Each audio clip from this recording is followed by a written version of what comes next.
সালাতে দোয়া কবুল হয়। সালাতে দোয়া কবুলের 3 জায়গা। একটা হচ্ছে তাকবীরে তাহরিমার পরে আমরা সানা পড়ি না, আমরা তো একটা পড়ি। আল্লাহর হাবিব সুন্নাহ এবং নফল নামাজে আরো পড়তেন সানা, ওই দোয়া কবুল হয়। 2 নম্বর জায়গা সালাতে সেজদায় পড়ে দোয়া করলে কবুল হয়। আকরাবু মা ইয়াকুনুল আবদু মির রাব্বিহি ওয়া হুয়া সাজিদ ফাকসিরু ফিহি দুআ। বান্দা যখন সেজদায় লুটিয়ে পড়ে, বান্দা আল্লাহর সবচেয়ে কাছে চলে যায়।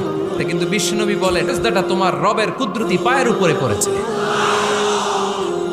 সেজদায় পড়ে দোয়া করেন। সালাম ফিরানোর আগে বিশ্বনবী দোয়া করতেন, লা ইউসাল্লিমান্না আহাদুকুম হাত্তা ইয়াতাআওয়াযা মিন আরবা'a। আল্লাহর হাবিব বললেন, 4 জিনিস থেকে পানাহ না আছে আমার কোন উম্মত যেন সালাম না ফিরায়। তারা যেন পড়ে, আল্লাহুম্মা ইন্নী আউযু বিকা মিন আযাবিল কবর, আউযু বিকা মিন আযাবি জাহান্নাম, আউযু বিকা মিন ফিতনাতিল মাহইয়া ওয়াল মামাত, আউযু বিকা মিন ফিতনাতিল মাসিহিদ দাজ্জাল।